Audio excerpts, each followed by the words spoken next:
Building in a Small Town, where we're talking to entrepreneurs, community leaders, policymakers, and more to find out how they're building things in small towns. I'm your host, Shelby Smith.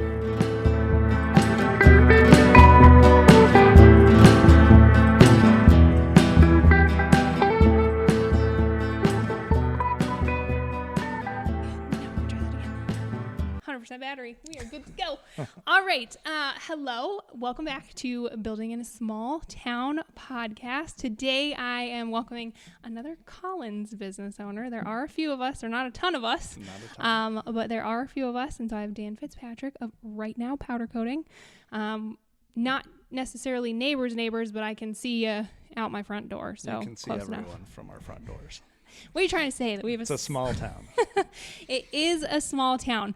But so thank you for joining me today. Yeah. I really do appreciate it. I want to start off with just your background. Like, you didn't grow up in Collins. You're not a Collins native. So where'd you grow up?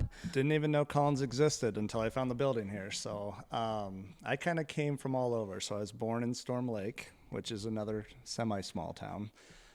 Lived there for a little bit, and then we lived in Newton for a while, West Des Moines for a while, moved to Lincoln, Nebraska for a while, moved back to Urbandale, West Des Moines, so mostly Des Moines area, and then went to school at Iowa State, and then got married and moved to Minneapolis for a while, and then moved back. So Okay, so Storm Lake's up there, northwest Iowa. Yep. Okay, so you know Willie's from up that way. I did not know that. Yeah, he's Armstrong Ringstead. So Don't even know where that's at. You shouldn't. You shouldn't. They were like Collins Maxwell, and they play 8-man football because they don't have enough kids. Right. So you should not. But he's northwest Iowa as well. Yep. I say he's basically Minnesota, but that's a different conversation for a different day. So okay, so you were kind of all over the place. What did you major in at Iowa State? Hospitality management. Interesting. What was the plan with that? So I was a pre-business major and found myself on academic parole.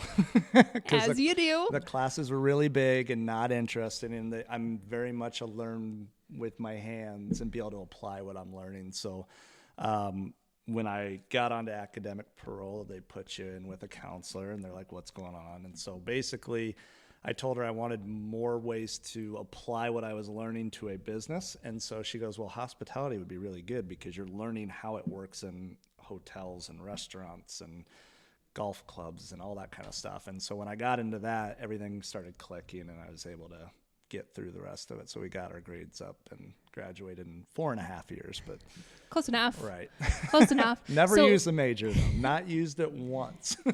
Not directly, shall we say? Yes. Yeah, I've never worked in the hospitality industry. So yeah. So with that degree, then were they sending you out like on internships? Were you actually in restaurants and things like that? Well, I worked at Hy-Vee like from the time I was 14. So I was an assistant manager up there, and then I worked in the kitchen for a while because we had to do like, I guess they'd call them internships, but I actually worked at a hotel for 6 months, and then I worked in the kitchen. So I kind of got the hospitality in the hotel area and then in the restaurant side a little bit. So I think there was only one semester, though, that you really need to do that, and the rest was just typical classes. So. Yeah. What was it like working at a hotel? Were you like front desk? Yeah. So I worked at a Fairfield Inn. It only had like maybe 70 rooms. So if you worked that middle shift from like 3 to 11, you were by yourself. So there was no, maintenance guy. That the manager was gone about 4 o'clock, and then there was no housekeeping or anything. So you did everything. You checked people in, you plunged toilets. It was horrible. I would never want to do it again. So and you got paid like minimum wage. So of course, yeah. And but you're running the whole hotel, and they're paying you as little as they possibly can. Yes. So I now am a lot nicer to those people when I go to hotels because I know what they're going through. Especially during that time period. Right. You're like, I know you're on your own, and I'm really sorry about it. Especially in those small hotels because you don't really need a big staff. But, yeah, they put a lot of work on you. Nice. So, yeah, not really. So then you graduate from Iowa State in your 4.5 years. And then what's next? So my wife, we were engaged at the time. She worked for General Mills up in Minnesota. So I moved up there and worked for an insurance company. So I've always been into like vehicles, and I raced for a little bit. So my dad worked for an insurance company, Farmers, and he's like, well, they have claims jobs up there to, be a claims adjuster for auto. And I'm, oh, okay. Well, so I went up and interviewed, got the job, and I did that up there. So I was an auto adjuster for 6 years, and then when we moved back, I just transferred down here. And I've always kind of wanted to be an entrepreneur and start my own business, so I always had my eye out for something because I wanted out of that industry. It's not, you're kind of hated by everyone. Have you ever wrecked a car or had to deal with an insurance adjuster? So I've never wrecked a car. The only insurance adjuster that I've had to deal with was from our lovely hail damage. Yes, that we had this year. Yeah. And so, but you're right. Now that I think about it, like an insurance adjuster is kind of like, same thing with a cop. Like you don't call a cop on your best day, in your best moment. Yeah. Like your insurance adjuster is not showing up after the best thing that's ever happened to you. Yeah, and it's a frustrating thing, and your car's in the shop or whatever it is. But you're also, if people read their policy, it wouldn't be so bad because it says for like like, kind, and quality parts. But everyone assumes you're just going to put brand new OEM parts on their car. And when you don't, they get mad at you. So your customer hates you. Your boss is mad at you because you're not doing enough of that. So like you're just hated by everyone. Who you work for hates you, and who you're servicing hates you. So I think at one time it was like one of the top 10 most stressful jobs in America or something like that. Or at least I made that up, so I felt better about it. But yeah, it's stressful. It's not a lot of fun. It's the same thing over and over again. So yeah. So you talked about growing up liking cars. Like when did that start? Was that like an out of the womb sort of a thing? Like as soon as you could? I think it was that whole nurture thing. So in Storm Lake, where I didn't grow up there. I was there through like first grade, I think. My dad's cousin owned a Chevy dealership up there, so we would go there like Saturday mornings, and I was just like, that's where we were. Like the smell of a garage, like where they do the mechanical work, is like one of my favorite smells in the world. And I think it's just from going there with my dad on like Saturday mornings. So that's probably where it started. And he's always been a car guy. We're big Chevy guys, big Corvette guys. I have 2 of them.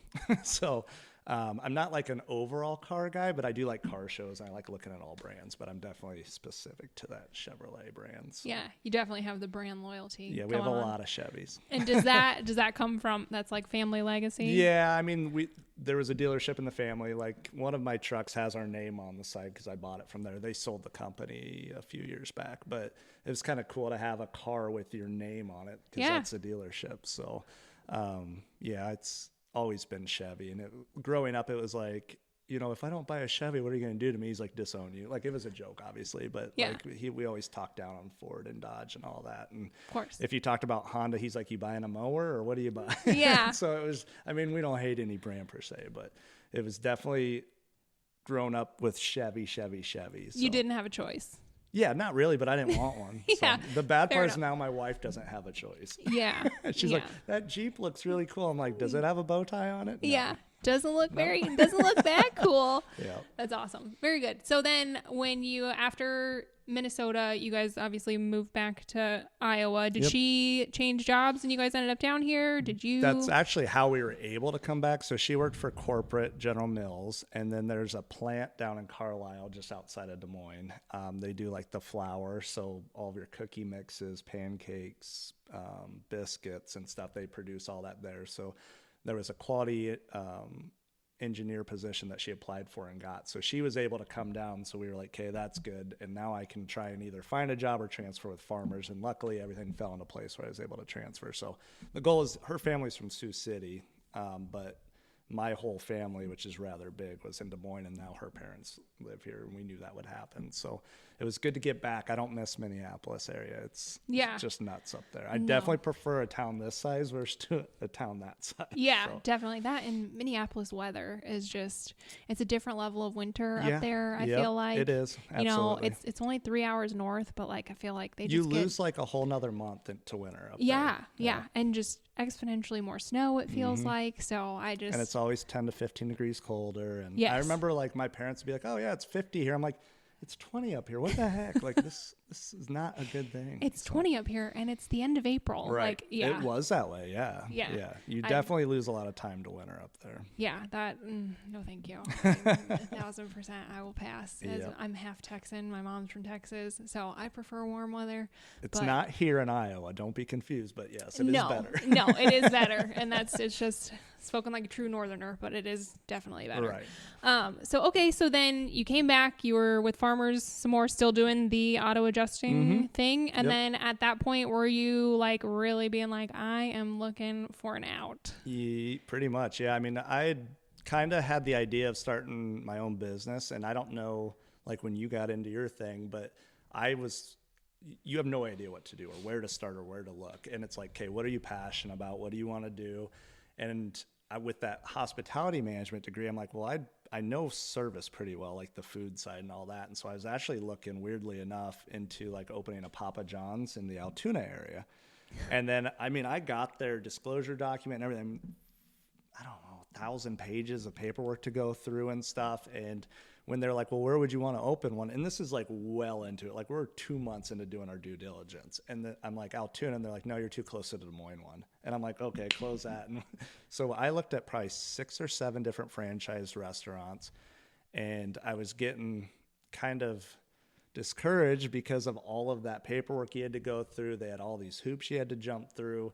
And the money is insane. The amount of money it takes to open one of those is just nuts. And so I started looking into other stuff, and then I just kept working. I was actually at a body shop in Ames, and when someone damaged a wheel, we would send them to a place in Chicago to refurbish it. So they'd fix the damage, paint it. And this guy pulls in and he's like carrying a wheel out, and on the side of his van it says Alloy Wheel Repair. And I asked the guy that worked there, I'm like, what's that about? He's like, oh, they fix our wheels for us. And I'm like, I didn't know that was a thing. So I researched that company, and it was a franchise out of Des Moines. And I was like, that's kind of cool. You can go like fix these things. And so I started researching more and more, and he was the only one in the Des Moines metro doing it. And the closest guy to him was in like Sioux City. And I'm like, wow, this market's wide open. So I found another franchise that offered the same service. So they basically got you all your tools, training, your trailer, and you could go out and start fixing wheels for dealerships and, customers or whoever. And I was about to sign the paperwork, and they wanted me to go to like Oregon to train, but then wanted me to go to like Washington, D.C. to pick up the trailer somewhere coast to coast. And I was like, can't I just do everything here? And they were fighting me. And I'm like, if this is what it's like to work with a franchise, I don't want to do it. And my mother-in-law, who was totally against me even starting my own business, because she's very much like, get a job. It's safer. Get a job. Traditional. Yes. And she was a teacher. And so she was very like pro into their teacher union where they felt safer, I guess. I don't know. But she's like, can't you just do this on your own? Like, what do you need to know? And so I was like, okay, yeah, I'll do it on my own. And so that's Rimright was the prior, which I was wondering if you were going to say that or not.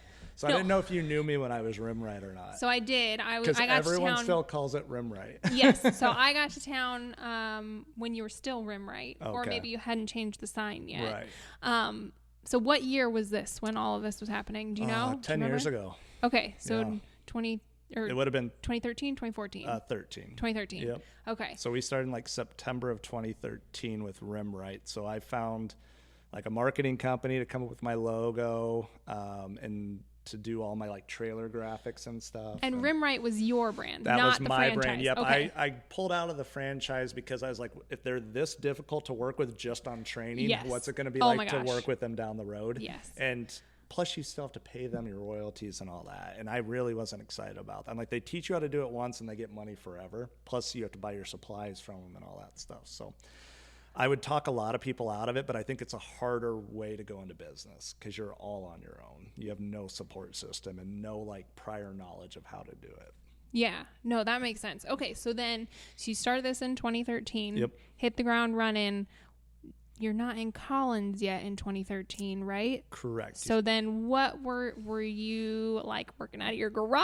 We were like, working out of the trailer. So okay. The trailer was a complete turnkey wheel refinishing factory, we'll call it. So we had a paint booth in there. We had all of our grinding, sanding tools, all of our different paints and stuff. So we would actually just go to dealerships and find curb rash on wheels and fix it for them. And then obviously we tried to market on like Facebook and all that stuff to get the retail customer too. And we did quite a bit of that. So it was the hardest part was my very first day. I was at Carl Chevrolet, which is one of the bigger dealerships.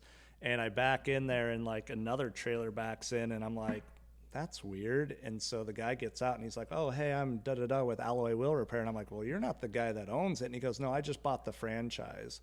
So a brand new guy started the same day I did, and the guy who had the franchise dropped it and started Des Moines Wheel Repair.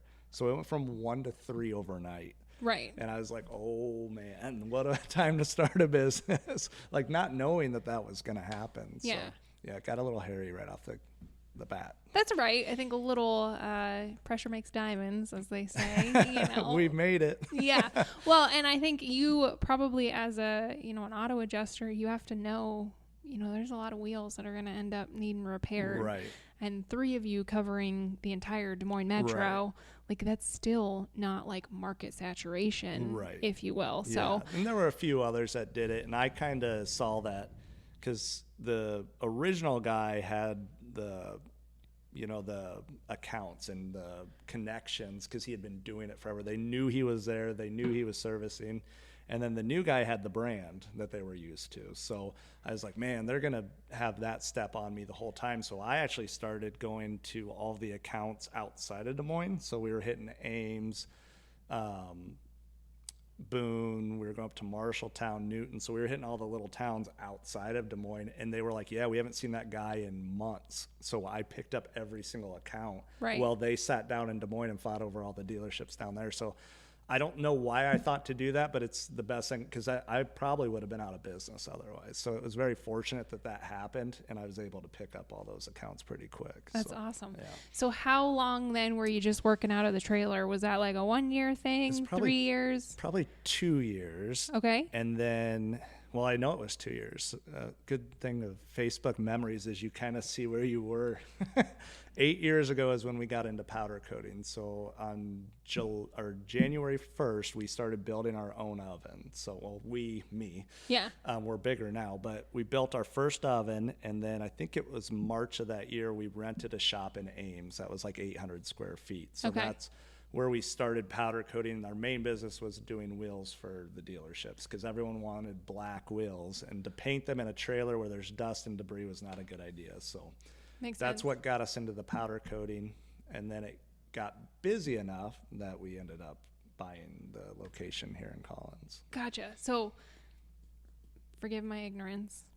What's powder coating? Like, what's it? You know what I mean? Like, what's the difference between powder coating and just like regular spray paint? Like, my husband will kill me for this because he'll be like, because he's got like a powder coated trailer or something. You know what I mean? Yep. And I'll be like, because I'm like, can't you just fix that with spray paint? He's like, no, it's powder coated. I'm like, I don't know what that means. Right. So what does that mean? So powder is a dry form of paint. There's no solvents in it. So it's a big push in it is that it's green. So you're not polluting the air with all the solvents evaporating out. It literally, I tell people it looks like a powdered sugar. So people have never seen it. They're like, well, what's it look like? And so the way they mix it is they take all the raw chemicals and the colors and stuff, and they actually put it through like an extractor that melts it and mixes it all up. And then they roll it out into flat sheets. And then those are broken up into like what look like potato chips because they call them chips. So it's like tortilla looking shapes. And then they go through a pulverizer. And so it's just a dry product. And then we use an electrostatic gun that puts a negative charge in the air.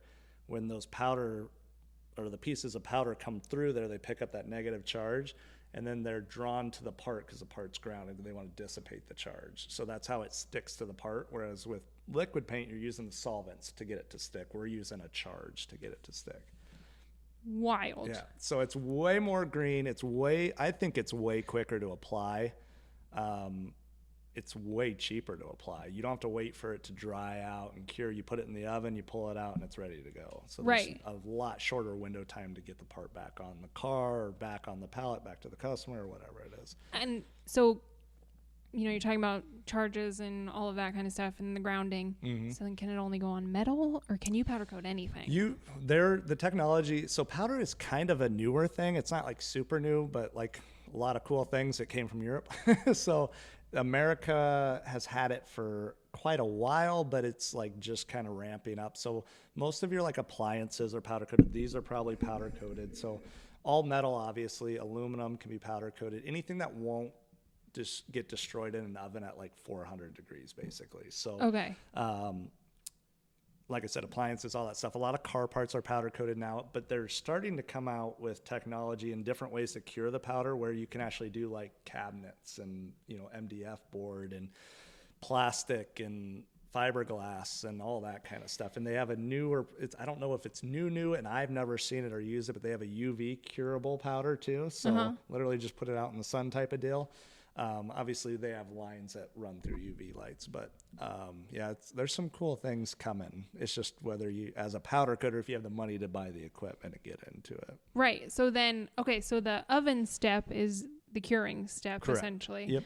And here's me being a total girl. The only thing that I can relate it to, and like what totally most people don't know what powder is. Well, what totally just dropped of like the curing thing. Mm-hmm. Whenever I paint my fingernails, I have a UV light. That's what. Oh, yeah. So I do it's called a gel manicure, and so it cures under the UV light. So I've got similar. 2 daughters. I know all about it. Okay, Unfortunately. so girl dad, you have to know. So that's okay. That makes total sense. And so then when it comes out of that oven, it is dry. Like So the oven, it melts the powder, it gels out, and when it's melting, the part when it hits a certain temperature, it depends on the makeup of the powder, but once it hits that temperature, it starts to cure out. So there's a cure window. It's usually about 10 minutes, and all of the chemicals are cross-linking and creating the toughness. And so when it comes out of the oven, you just have to wait for it to cool down, and then you can touch it, you can install it, you can use it. It's wild. Yeah, it's awesome. I love powder coating just for that reason. I would never go back to a liquid paint, ever. Yeah. And so then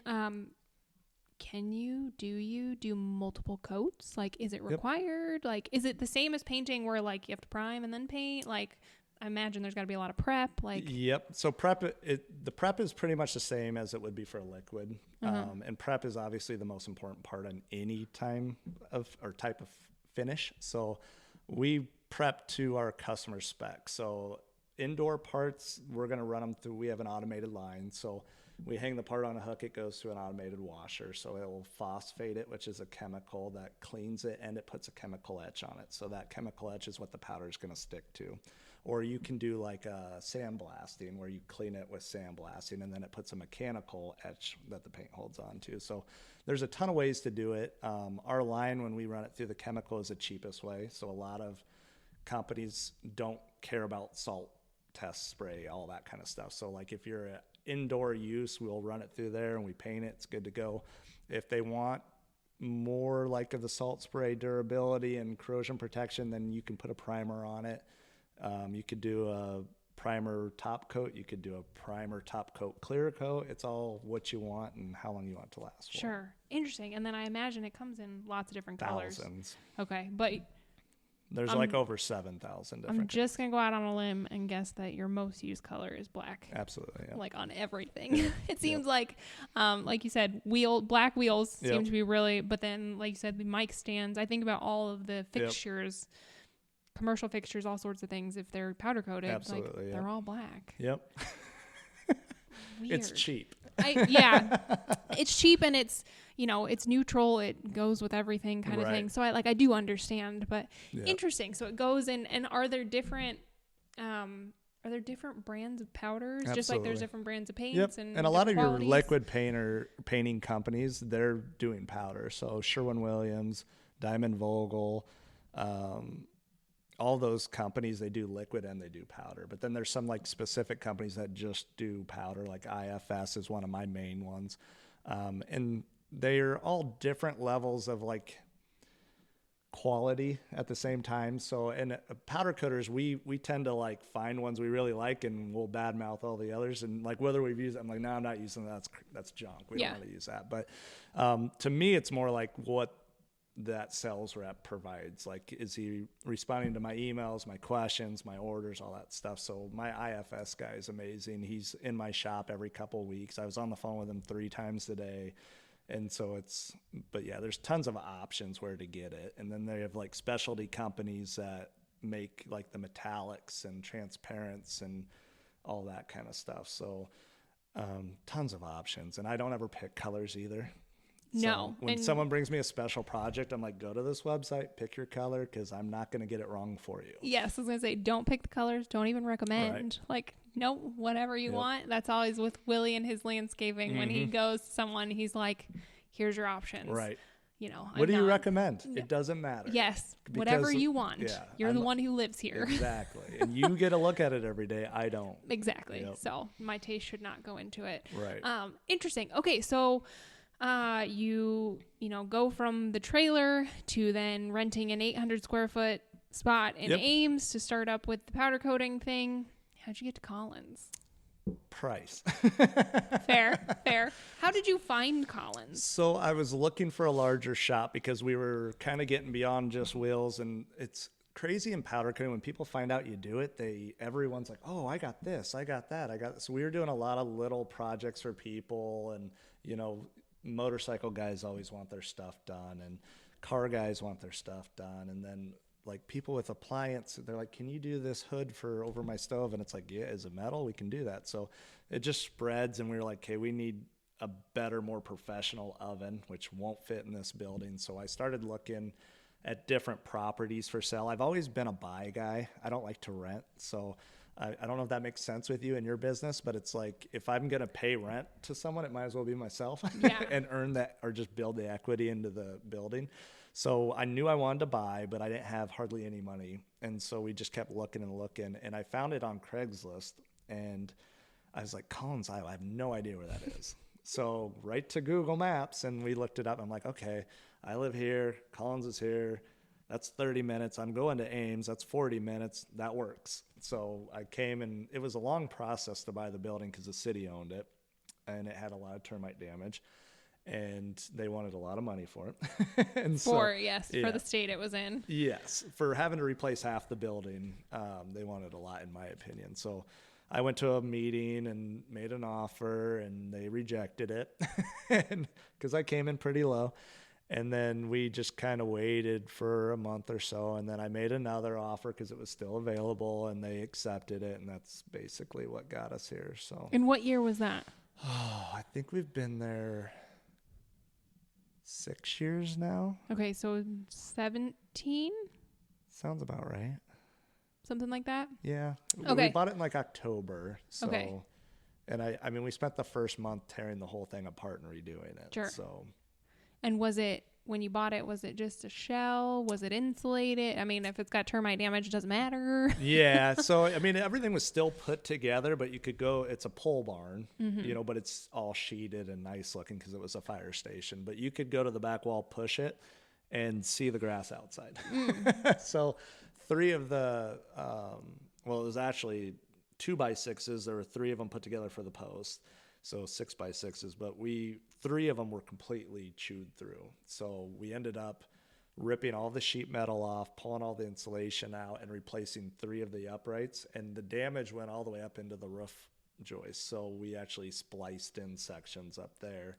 And then the purlins that go between all the uprights, we basically, from the building's 100 feet wide, and the damage happened about 50 foot in, and it went all the way to the north end of the building, 44 foot to the other side of the building, then wrapped back around to the first, 2 doors. So of course it did. Yeah. So we have pictures. It's kind of funny because they had a men and women's restroom, which we just gutted. And so we still had the toilets installed. My brother was working with me, and I can see the picture in my head, but we were both sitting there and we took a selfie because you could see outside to like the cars going by. And he's like, open air concept bathroom, which I'm sure the city wouldn't appreciate it in the long run.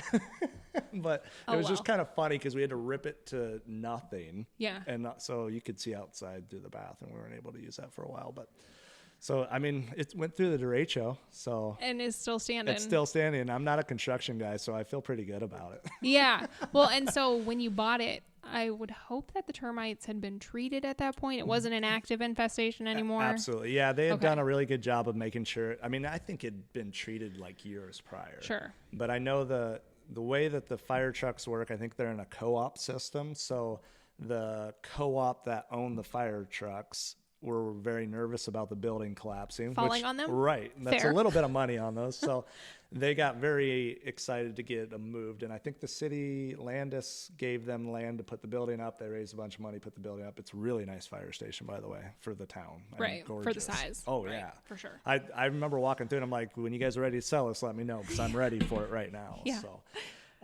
but yeah, it was all, they told me everything. They let me look at everything. They didn't try to hide anything in my viewpoint, which is good because it's the city. Right. So I think they were pretty upfront with everything. And I mean, they were easy to work with. And they let me in there anytime I wanted before buying it to look at stuff. So. Right. They're just, especially at that time, Collins Main Street would not have had a whole lot going on. There was nothing. Exactly. Yeah, and they had, I don't even think, Robbie had tattoo not guy yet. Was there. Yeah, it was just the bank and the wellness center, basically. Right, because Robbie said that he and Cypress had lived here in town for a year before he even bought that building. So he said he thinks December was his 5-year anniversary. So he's been there since December of 18. Which is awesome. Yeah. Like, to have a business like that. Oh, yeah. And just be busy. Like, he's 6 months out at all times. I know. He made me laugh, though, because he was like, yeah. And because I got the same thing, obviously, when I came into town, you know, you had the old boys that he said, I had the old boys come in and be like,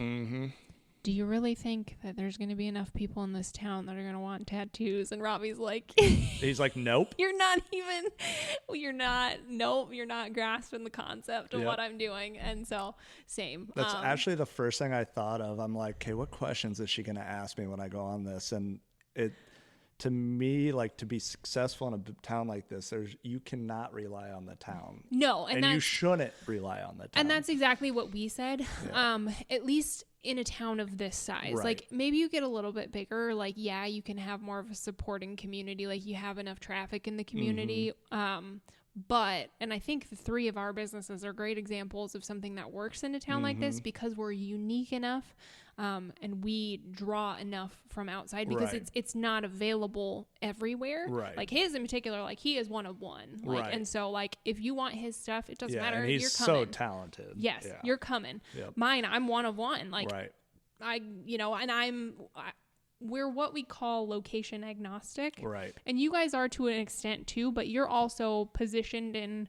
You are half an hour from all the like major metros that could be around here. Which is actually what drew me when I did the wheels, especially because we were still on the trailer. So it was easy to get to Ames and Boone and Marshalltown and down to Des Moines. And like it was centrally located. So we actually started putting less mileage on our truck pulling that trailer, just being where we were. So yeah, isn't it funny? They had it was not knowing the town was here. It's in a very good spot. Right. Yeah. Yes. But it's just one of those, when I say to people, I'm in Collins, they're like, I have no idea where that is. And they always think it's so far away. Yeah. And I'm just like, honestly, it's less than 500 people. You shouldn't know where it is, but we're still here. Right. So, it's funny. Like I said, I imagine you guys probably got the same thing of like, everybody being like, oh, do you really think that you're going to be able to do this? Or maybe they realize that I don't think we had a lot of that because I don't think they expect us to fix wheels for the town, but you definitely, there's people that have been here forever that are very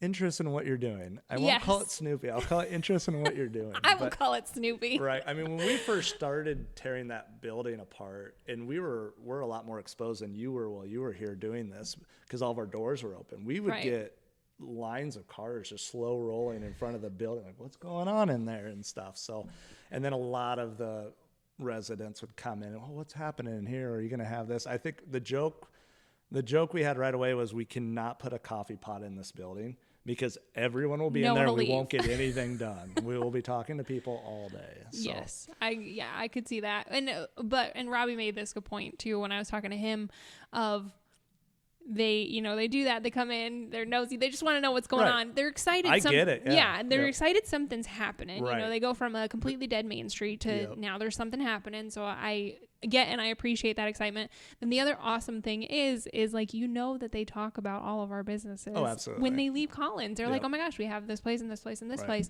And so, I mean, but you're right. If you had put a coffee pot in there, you would have gotten zero work done. Right. You would have had all of the visitors. Yeah, this may be the most unique small town in Iowa. You know what I mean? Just with the businesses that are here. Like, how is that a thing? Yes, very much. And you throw gotcha games in the mix too. And like, he was here when I was here. So I forgot about that. He was here before me. Gotcha. So, but you guys, you would have been the really, really early movers. And then it's kind of taken off since there, which has been really interesting. But so you bought that in 2017. When sometime around there, like 5-6 years ago. Yep. And then, so your business obviously continued to grow. Yes. What was with the rebrand? It's a good question. So in 2020, when the world fell apart, I had actually, there's kind of a backstory to this. So I bought a powder coating gun. It's like, in the industry, it's the gun to have. So it's GEMA brand. And the sales rep who sold it to me when he brought it, we did a demo, and he left it there, and I really liked it. And I called him up. I'm like, hey, I want the gun. And he came in. He goes, hey, we're hiring for a sales position. He's like, you would be perfect for it. And I'm like, yeah, I'm kind of doing a thing here. And he's like, no, I think you should really think about this. And so he started sending me more information on it and like what the pay would be. And I'd be this guarantee with this huge commission possibility. And I'm like, man, that's really intriguing. I'm like, man, I feel like I really got to try and do this, or I'm going to regret it if I don't. So my brother was working for me at the time. And I was like, I told we weren't getting along that great because, it's family. Right? I think anyone who's ever had a small business and worked with family gets what I'm saying. And I go, I'm going to step away so we can just cool down. I go, I'm going to go do this thing. I'll still be here a lot, but you get to run this business. So like the whole 2020 year was probably not the best time. I started in March. So when everything got shut down, that's when I started that job. So I didn't really know what was coming. Yes. Yeah, go into a sales gig when everything's locked down. Yes. Smart. You can't get in anywhere. You can't go talk to people. It's fine. Yeah, but we were like, what did they call them? The mandatory, or the companies that could stay open. I forget what they call them. Oh, you were, oh gosh, what did they call it? It was essential. Yes, because powder coaters would service government. So a lot of the companies we actually sold to, they had contracts with the government to do like hospital beds and stuff because they were ordering so many. But interesting. Yeah, so powder coaters are essential. Everywhere. That I would have never guessed. So I did that for a year, and he was doing his gig, and for a reason we don't have to get into, I wanted back out of that sales gig. I wasn't getting along with my manager at the time, and the sales had kind of plummeted a little. It's the first year in business that I actually had sales drop. And it was a little bit mix of me not training him right and then me not being involved as much as I needed to be. And so when I came back, I had to let him go because I'm like, hey, I need the salary that you're making. I can't keep you on. So I had to let him go. And then we decided that powder was more the future because our sales, as we repaired rims, because people were, but if you remember, the used car market just started going It exploded. Crazy. It was insane. Yeah, and prices were nuts, and the dealerships did not have to put money into their cars to get them to sell. So they weren't fixing, like, we know all the guys that would service lots, like do touch up and seat repairs and wheels and all that stuff. We'd walk a lot right down 50 cars that needed wheels, and they would be like, nope. So it's like, okay, why am I doing this? Right. We're spending all this time trying to fix stuff, and they're telling us no. So that trailer just had no business. Sure. And luckily the powder kept coming in, which is another reason we were down in sales that year, which makes sense. But I kind of was like, man, after I let him go, it was me going out in the trailer again. I'm like, I don't want to do this anymore. Like, I really like just coming in the shop and making things look pretty and not having to deal with the dealerships. And we went from the 3 people doing it mobily to like 5 in that time. So there was so much competition, and the more competition you get, they're driving the prices down. So we went from like a $75 price to fix a mark on a wheel to like 50, and I'm like, there's no money in this. So we sold all of our equipment to one of our competitors and rebranded because we wanted companies that needed powder coating to see us as a powder coating company, because it was rim right and not as wheel repair and powder coating. Right. And when you Googled that, we did not come up. So we needed a markable name to be able to get it in there. So we kept the rim right. We kept the right now powder coating, so it kind of tied in. Right, but you dropped. I get it now. See, I didn't know that, and now that makes so much more sense. It was 100% marketing. Okay, well, and see, and this is small towns for you. The rumor was something about, I was under the impression, that's why I asked, like, was the Rim Right a franchise? Because, you mentioned that whole franchise thing. The rumor was that, like, you were franchised with somebody in Des Moines, and now you weren't franchised with them. I heard that. I know. That's why I said I heard it secondhand through somebody else. I hear so many fun things about myself, and I'm like, really? I'm like, that's what people are saying about me? Same. But in my family, we've always said, if people aren't talking about you, you're not doing something right. Yeah. Well, I tell everyone, I'm like, well, their opinions of me does not. I mean, that's their problem, not mine. Yeah. I genuinely, people have talked about me my whole life. So Yep. it'd be weird if people Right. didn't. I'm definitely not doing something right. Right. Okay, so that makes total sense. You were just kind of trying to separate yourself from being like the rim repair guys. Right. Like Yep. we are the powder coat guys. Right. We wanted to focus more on that powder coating, and we kind of led with turnaround times. Like that was our goal. Like you're going to have a high quality, quick turnaround. Right. And so that's the right now, which it's probably going to come back and kill me because our times, we're so busy now that it's taking longer. And it's like, well, it'll be soon. Yes. Soon powder coating. Right. No, it makes a lot of sense now that you lay it out like that. Good job on your rebrand. I like it. Okay. So, what is your, like, what kind of jobs are you typically doing? Are you doing like commercial stuff, like where you do things like mic stands, hospital beds, things like that? Right. Are you doing, I see freaking everybody pulls up their black wheeled Right. something. Right. You get a lot of those. Like, Yep. is it more that kind of, what's your business split kind of like? Yep. So I would say we're probably 90% commercial. So it's B2B. We do a lot of industrial type work. So we've got a good partner up in Marshalltown. They actually provide like audio video stuff. So like Iowa State University, all of their TV screens and big displays for like their football team and stuff. This company comes in and they do all the like utility boxes that are in the wall that hold all of that stuff. So we're powder coating all that stuff. But they own a company out in California that sells nationally. So a lot of our stuff actually goes to California and then gets shipped to like Europe, which is just, I'm like, how is that price effective, like for them to do that? But so we do a lot of that. We work with some automation companies that do like welding robots and stuff. So a lot of fixtures for them, big, heavy stuff. And then we do work with dealerships that want to black out wheels. So like I said before, Carl Chevrolet is one of my favorite customers. We do a lot of brand new cars because they can't get the black wheels, or the black wheels cost a lot of money from the factory.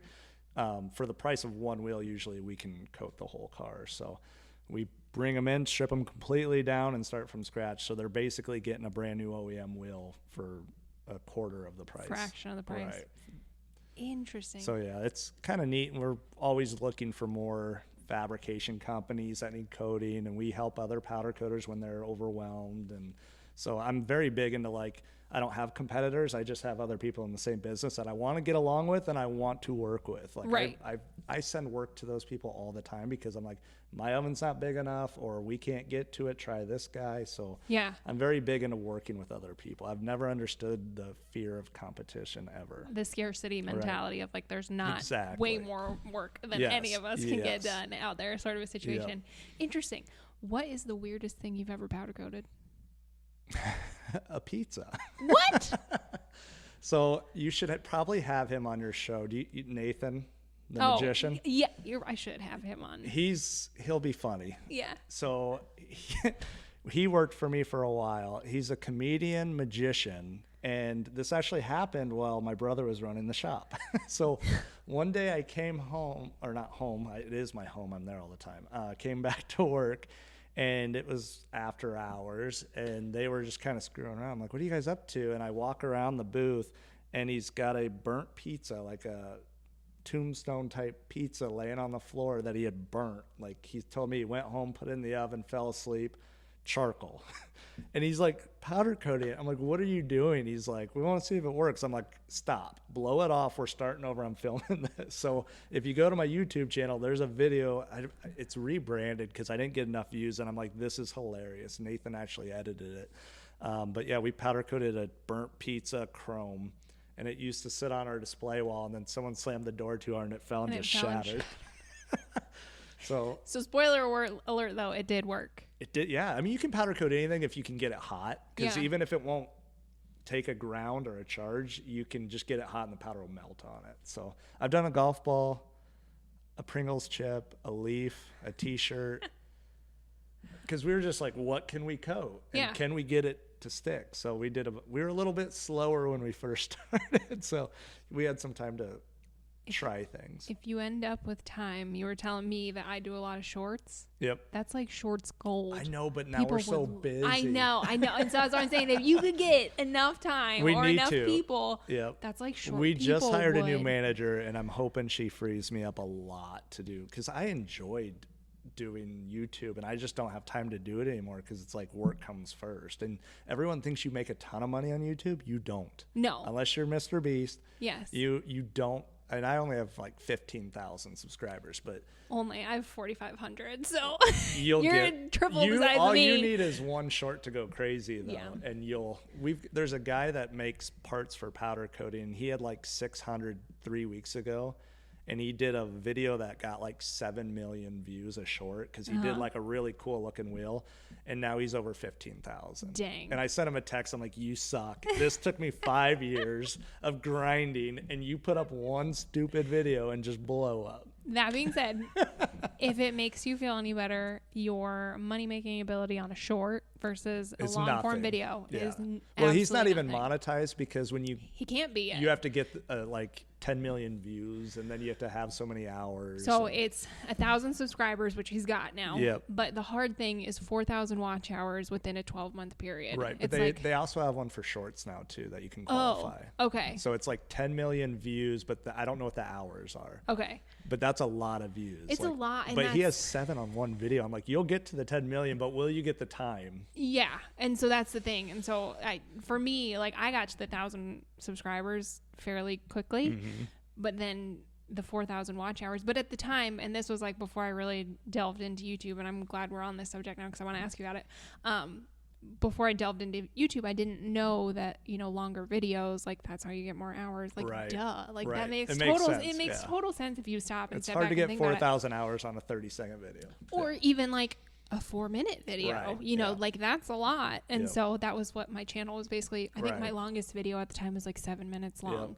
And so then I started getting into like half-an-hour videos and things like that, and it started to help. But okay, so tell me about this YouTube channel then. When did you start it? It was probably about the time we're 5 years now, so 5 years ago. Okay. So the reason I started is because there was really no one on YouTube teaching how to powder coat. It was, a video here of doing it maybe or whatever. How did you learn to powder coat? Research, books. YouTube would have been helpful. It would have been. There was nothing, everything on there. There was a lot of Facebook groups, but they were all giving horrible advice. Like, just things I would never do. Like, they were taking towels and wiping parts off, which leaves fiber behind, and then you paint over it and it's sticking out of it. And it's like, that's why I started. I'm like, there's so much bad advice. Let's just put some good stuff. And I gave people the best advice I had at the time. If I went back and looked at those early ones, I'd be like, don't do any of that stuff I told you to do. But I have like really loyal people. Like, those 15,000 people, I guarantee 90% of them powder coat. So whereas I kind of get jealous of other people's channels that blow up, like the one guy, and I'm like, they just want to see him do cool stuff. They aren't there to learn from him. Like, right. So I feel like I'm actually adding value to people. And I mean, I have people email me all the time, and it's weird because they're like, I love you so. I'm like, no, stop. Weird. Not okay. And then I sell equipment now too. So I go to trade shows and people recognize me, which is super. I don't like that because it's like, they're like, hey, I know you. And I'm like, no, you don't. So it's just weird, but I don't. Yeah, it's kind of cool, but it's also really weird. But yeah, so it was to teach people the skills they need for powder coating. And I feel great when people are like, oh, this has helped me so much. Thank you for sharing this. So I'm like, that's why I do. I don't do it for the $200 a month I get from the ads. Right. It's to help people. Yeah. So. Well, and so essentially it kind of sounds like you created the resource that you sort of wish was out there when you started. Absolutely. Which is basically the genesis of mine as well, was like, I did the same thing of like research.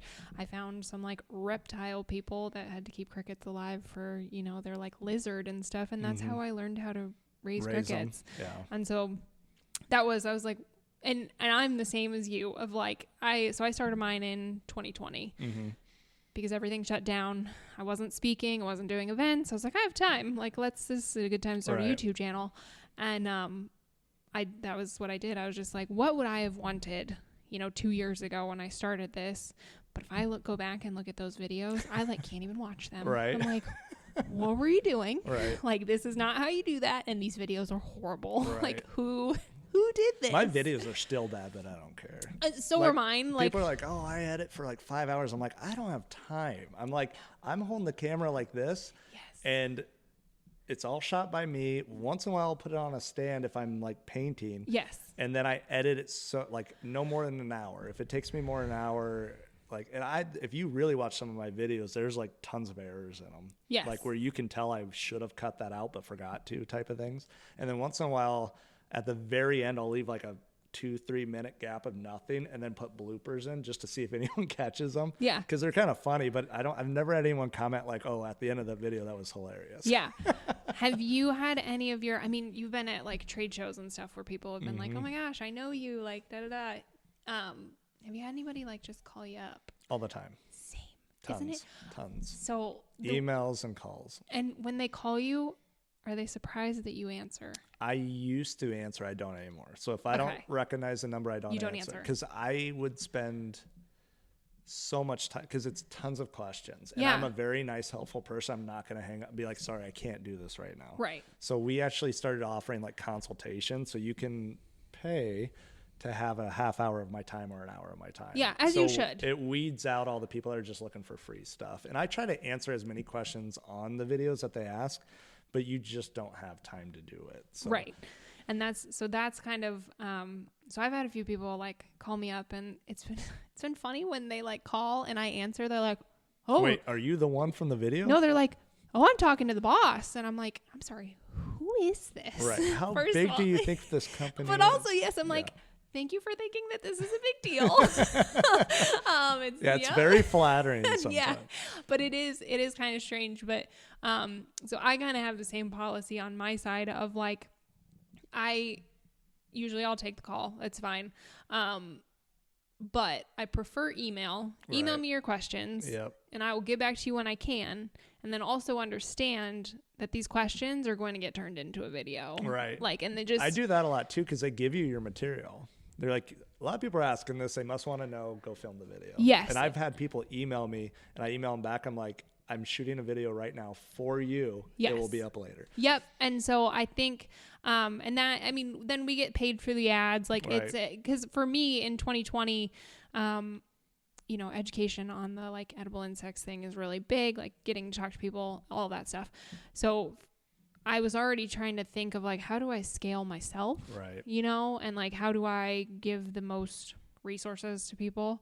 And so YouTube just seemed like a good way to do it. And so, I try to direct people to videos as much as possible. Yeah. Well, and you can also tell, I'm sure you can tell when you get questions or you're talking to somebody, if they really haven't like gone through and looked. Oh yeah. All the time. And so I'm just like, go look at this. Right. Like I'm not. It's even worse. Like, cause now I sell equipment. So a company, the best thing that's ever come from YouTube, other than like the flattering stuff people say to you, like, oh, you've helped me so much and stuff like that, is a company in Turkey reached out to me about selling their equipment, which I'd never heard of. I thought it was just junk that someone pieced together, and they were like, oh, this guy's on YouTube and people follow him. But then they sent me one. I tried it. I was like, dang, this thing's really good. I met them at a trade show. It was their first time in America. And so I signed up to be a U.S. distributor. Well, I'll sell a gun to somebody, and then they'll call me up or email me and be like, I don't know, this isn't working and this isn't doing this. How do I clean this out? And I'm like, did you watch my channel? Go to the video, and I'll like copy the video and send it to them. Like, go watch it. If you have more questions, let me know. And I never hear back. So a lot of people are just, they don't want to take that time to look.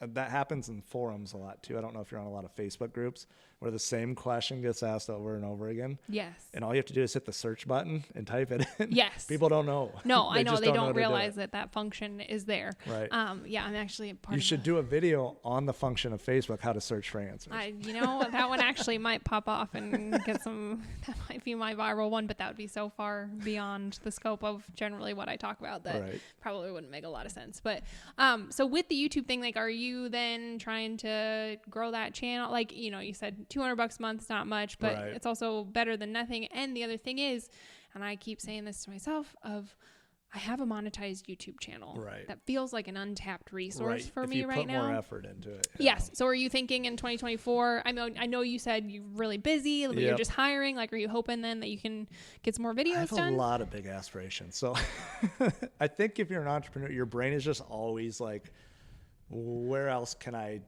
pull another source of income or what. It's not about the money either. It's almost just like the challenge. Like, where can I go to get more of this? And so like when I bought the building across the street, I was like, I've got this cash.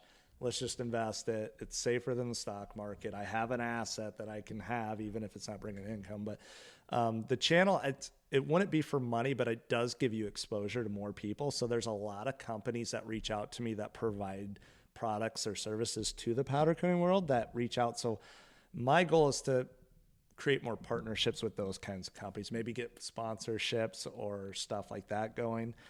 There's a lot of powder coating events where I feel like they do like round tables and stuff that I'd love to be a part of just to get my name out there more, because I really enjoy the teaching aspect of it. So in fact, in 2 weeks, I'm going to Wisconsin to a place that bought a gun from me and they wanted training. So I'm actually my first paid gig to go train people. And it's a lot, like it's stupid amount of money. Cause I'm like, if I'm leaving work, I have to keep my overhead covered.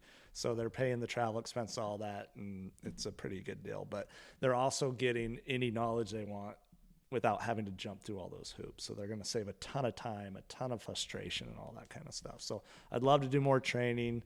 And I think with YouTube, I can try and pull more of those types of customers. So it's not really about like getting that ad revenue, but just working with more companies and people. And it's authority building. Yeah. Authority building within your industry. Yep. Which that's also another reason why I do the YouTube thing. Right. It makes me the expert on raising crickets. And you don't even have to know anything. People just think you're an expert because you're willing to put yourself out there. Well, and that is the thing, though. You know, that's the thing. And I always encourage people. I'm trying to convince Willie that we need to put together like basic how-tos on landscaping of like edging and things like that. I watch so many videos of people power washing sidewalks. It's stupid. Yeah. I don't even want to admit it. Yeah. But you just get hooked. You're like, dang, that looks nice when he's all done. It does. And you like look at it at the beginning and you're like, man, that's really, I wonder what it's going to look like when it's all, yes, I know there's tons of that. Scrolling. Yes, there's tons of that, but it's one of those things that I wish I would have started earlier. Right. I think you probably are the same as well. You have so much more traction. Yeah. And so I always encourage people, you know, even if you don't feel like you have anything to talk about or say or whatever, like even the most basics of basics. And like I said, with Willie's stuff, I'm like, if you do the how-to stuff, I said, you're going to get the people that wouldn't have been your customers anyway. They just want to know how to do it. Right. So you're not like, you know, you're not cannibalizing. The channel does not, I don't know how yours, and I'd like to hear actually. I've maybe had 5 customers from my YouTube channel that have like from New York shipped me parts because they're like, I want no one to touch this but you. Yeah. And I'm like, wow, they're way better powder coaters than me. Yeah. Way better. But thank you. Yes. But I don't do it for that reach. So, yeah. But I'm a very, like, people aren't going to ship a set of wheels most likely to me from, you know, across the country. But, that was never the goal to expand my business through it. It was just like, I have time, I want to teach people. But on your side, like, are you gaining? No. So like my side, especially on like before, I've kind of diversified my content, obviously. Like I started an actual YouTube channel for the whole 214 main renovation thing because I wanted to have that separate for a multitude of strategic reasons. Right. But then like as we started getting busier and like I got monetized, I was like, why would I not put these on my monetized channel? Yep. You know, and like get the ad revenue. I'm already putting the time in. And so I started like and expand the audience. Yeah, exactly. So I kind of cross-pollinated between the two. And so now it's all in one and it's got these podcasts on it. So it's kind of all over the map now. But like the people who are there for the cricket content, therefore they're for like the how-to. Right. You might have a few people, like I have people all over the world, as you probably do too. Yep. So like I have a lot of like European cricket farms that are happening, things like that, where they're like, well, you know, help me, like nobody else is going to help me. Right. And so I do. But more often than not, it's like reptile owners with like small scale. Just for the growing of them. Yeah. Yeah. So it's more focused on that side. They're not like interested in my product and I don't like sell the products that way necessarily. But for me, it was more of a like, here's how I do this. Teaching, yeah. Nobody else is going to tell you how to do this. Yep. And in the reptile world, like crickets are expensive. They go for like 20 cents a pop. Right. You know, at a feed store sort of situation, and so they want to keep them alive because their animal requires live fed. Like they're really finicky. So that's, I would say, majority of that audience is that. Right. So it just it was never meant to be a sales way. Yeah. Cause it just, I don't feel like that feels authentic. I feel like that people can pick up on that on a YouTube channel because you just are in longer form. Like it's harder to be that marketing phony in a longer form setting. But absolutely. I agree 100%. Just me. With the bringing the other brands in, I'd actually thought about doing a podcast like this one exactly like 3-4 years ago, interviewed like 4 people. It's still sitting on my hard drive. It hasn't done anything because I'm like, man, I don't really have time to do another one. Yeah. And then I was like, well, I actually put a pull out to my viewers and I'm like, do you want to see like more how-tos, more cool stuff, or just like my life? So I feel like you build a relationship with them you don't know you're building, which is why people are telling me they know who I am. So I'm like, I'm going to do more of like what I like with my basement that I'm finishing at home and like working on my cars and that kind of stuff. And a lot of people send me products to like try and review. And I'm like, I had a company send me a welder. I'm like, this has nothing to do with powder coating. And before I would have been like, okay, I'm going to put this on my personal channel. But they're going after my big channel because it has actual subscribers. My personal one's like 300. Right. So I'm like, I'm just like you. I'm going to put everything towards my powder coating channel. It may not be a powder coating thing, and you're probably going to lose some viewers because they're like, why isn't he talking about powder coating? But I think you'll expand and reach more people that way too. Well, and at the end of the day too, and you know, like I said before we hit record on this, like I get sick of saying the same, you know, you get sick of having the same conversations over and over and answering the same questions. Like those are the basics and the crux of the business that you're in. But the reality of it is like you're a whole person. Like you're not just powder coating. I'm not just crickets. Right. So we have other interests, and you know, like you said, you've had those followers that have been with you from the beginning. Like they are loyal, and they actually do, you know, it's weird because they're like, you know, you're like, they don't know me, but they've watched you for hours and hours. Like they know you, they know your voice. Cool that they've seen like the shop change and grow too, because people are they also think you're way bigger than you are. I know. They're like, man, or I've met people and they're like, you look taller on camera, and I'm like, I'm 6'2". How tall did you think I was? So it's just funny to hear all that stuff too. But yeah, it's cool to meet those people because of that. It's like, I guess if you've watched every video, you've seen everything, and you're not going to be mad if I show you some personal stuff and some outside stuff. No, not at all. And yeah, it just keeps your interest longer and keeps your content fresh, if you will. Right. But so kind of talking about that expansion thing, like talk to me a little bit about your decision to get, one time you were like ready to piece out of Collins. You were ready to sell this, looking on for a larger. Not that I don't like Collins. I just like to grow. Yeah. You just need you need a bigger space, and wherever that space is going to be viable, that's just kind of what you got to do. So talk to me about, you know, you put up, that was what, 22 you put up that corner building. So you put up a new building in 22, you bought another building this year. Like what are your what's your plans with your new building on the corner? Like, is that functional? Is that the way you want it? Like, is there more? Like, what's the plan? When we were looking to leave, it's basically the town is cut off. There's not any expansion. So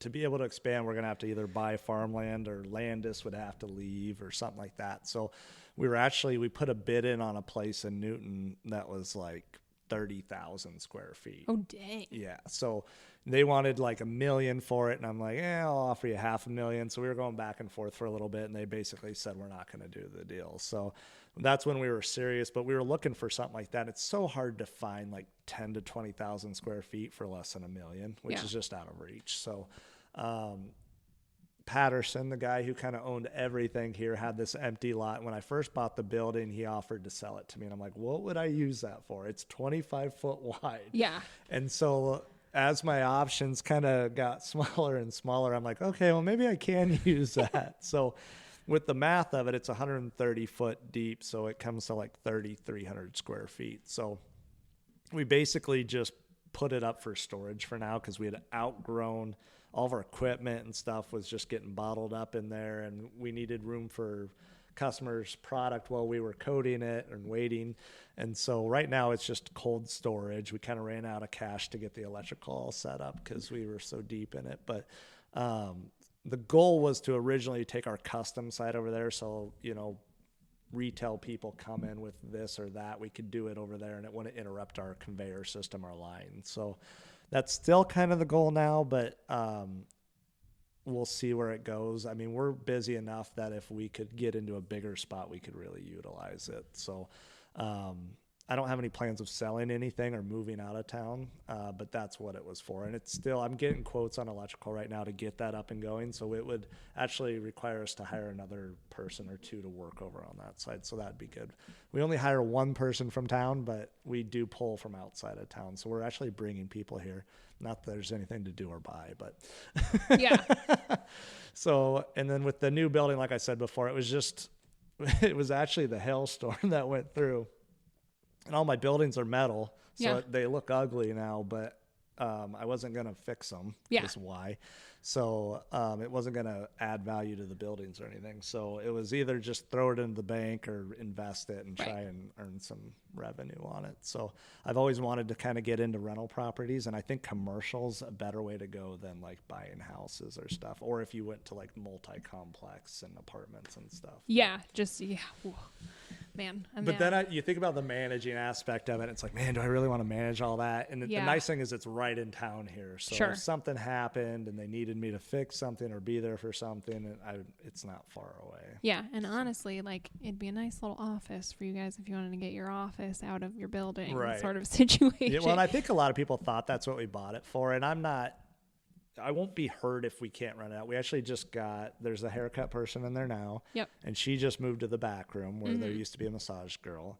And then the front's being rented out by a guy who's going to do like consignment stuff. So we'll see how it goes. Yeah. I'm pretty lean. I'm too nice with this stuff. None of them have a 12-year or 12-month lease.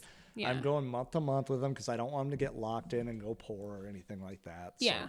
So, if it helps the city out a little bit, it helps them out. Yeah. So. Well, and in a place like Collins, you kind of have to foster people trying stuff. Right. You know, absolutely. You know, it's just, it's, there's a lot. You got crack some eggs to make some omelets, as they say. Yep. But yeah, it's just an interesting little town. But yeah, so I was like, oh, that'd make a nice little office if you ever needed that extra space in your, if you needed to knock down some walls in your shop and get a bigger oven in there sort of situation. Yeah. But it just wouldn't free up enough space for us. Like it's not worth the labor to do it. Because someone brought that up to me too, and they're like, "Are you gonna move your office there?" And I'm like, "No." Yeah. If anything, I'd like to buy the brick building right next to my new metal one. And then just knock the wall down? Well, not even that. We would just use that for offices. Right. Because cut a door. It's already there. Yeah. And I would actually like to renovate the top just as like an apartment because I think there's tons of people that want to live in this town. Yeah. Like it's quiet. You're not bothered. Yeah. And I don't know. It just seems like houses that go up for sale are sold immediately. And yeah. I don't know why because there's no like convenience to living here. Yeah. There's no like there's one restaurant, but there's not grocery store. Yeah. Yeah. It's you got to drive it. I mean, I live out in the country, so I'm no different, but I wouldn't live in a town to not have anything, but I don't know how you get there in a town this size. Like, how do you get to the point where you're actually having convenience things put into the town? Yeah, you need more population. Like that's what I'm saying. How do you grow that? Yeah, well, you need some developers to come in. You need some people to sell some farmland directly outside of town, and sort of then situation. Someone with a ton of money. Yeah, there's steps to do it. It's just I think most people here don't even want that to happen. No, and that's okay. Yeah. It's okay. It doesn't mean it won't happen. Right.